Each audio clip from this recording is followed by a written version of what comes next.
Alright, so a question that I get asked a lot is about the loops that I use getting in or out of full songs.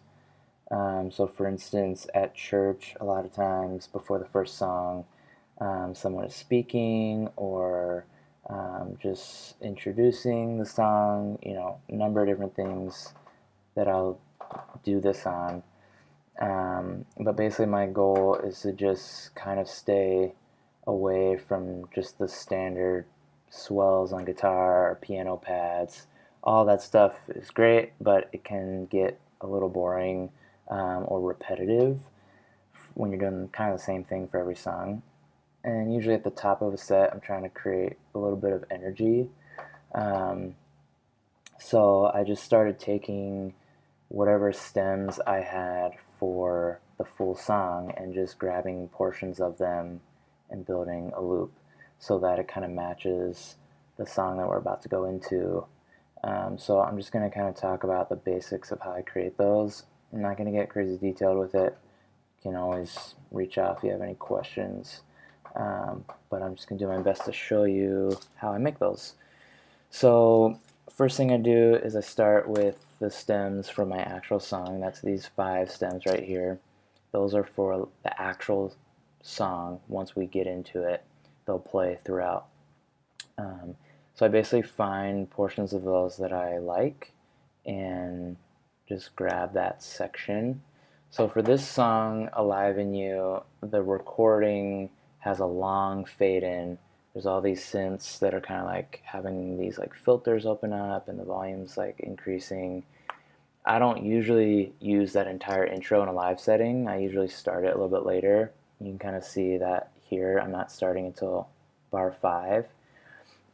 But this portion of that fade is really nice because it's kind of filtered out, and I usually want a more mellow, muted thing for a welcome loop. So the first thing I do is actually grab this part of that fade, and so basically I take the whole clip and I drag it over here, and then I grab the portion that I want to loop.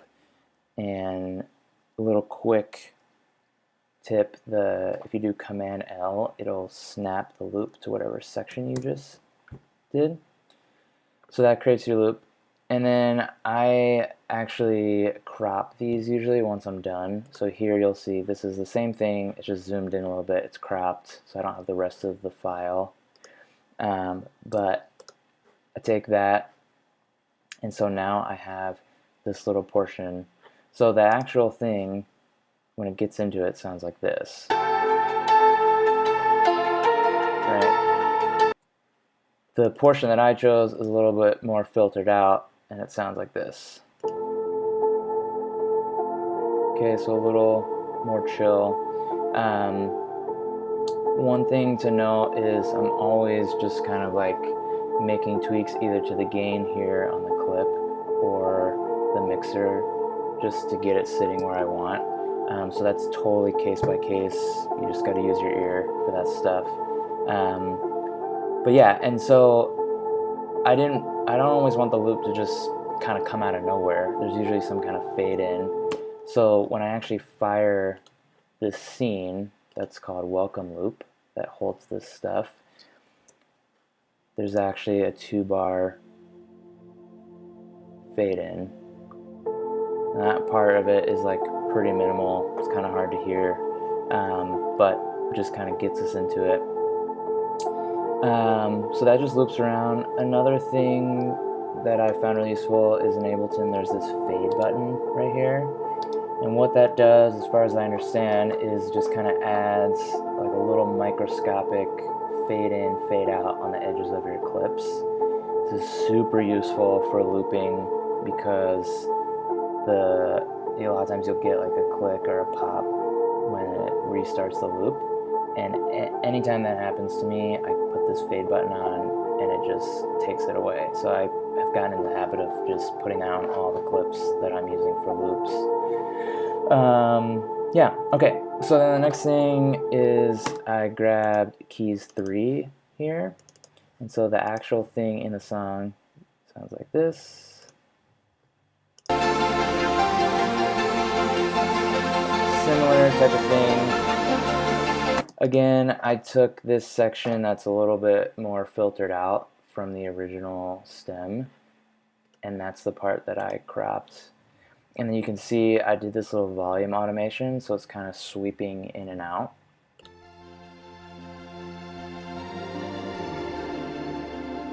Right? Now it's a little quiet.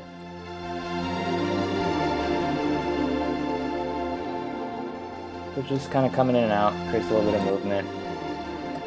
And so then the two of those together, if you solo those with the fade in,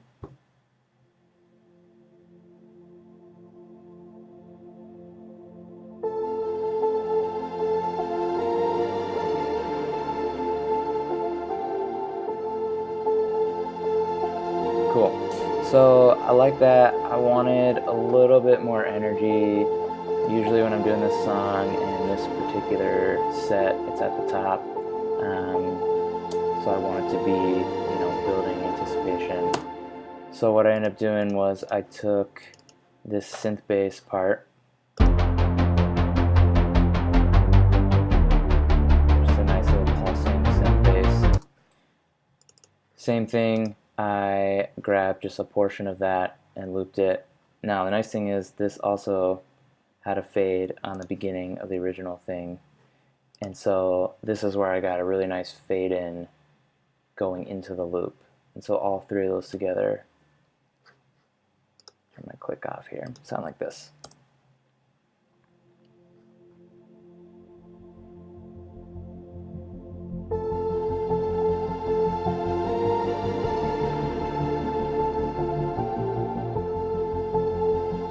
So not anything crazy out of the ordinary, just a nice little bed of sound that loops around.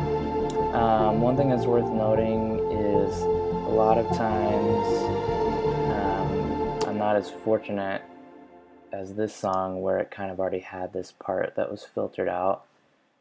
That's usually the sound that I'm going for because I want it to stay kind of out of the way.